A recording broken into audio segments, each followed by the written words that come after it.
तर हे बघा, मी आता भजी बनवते, कांदा भजी. तर एक 9 ते 10 कांदे घेतलेत कापून.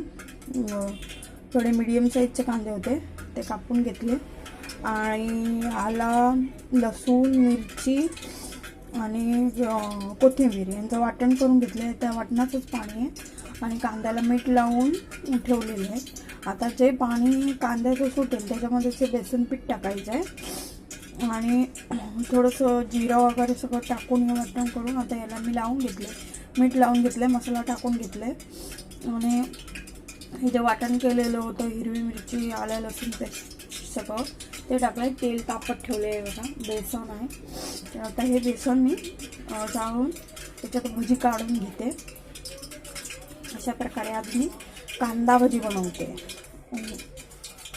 एक वेगळ्या स्टाईलची कांदा भजी, म्हणजे साधारणतः याच्यामध्ये थोडंसं बेसन पीठ आणि थोडंसं तांदळाचं पीठ, कारण कांदा भजी थोडीशी कुरकुरीत करण्यासाठी मी याच्यात पोह्याचा वापर केला आहे.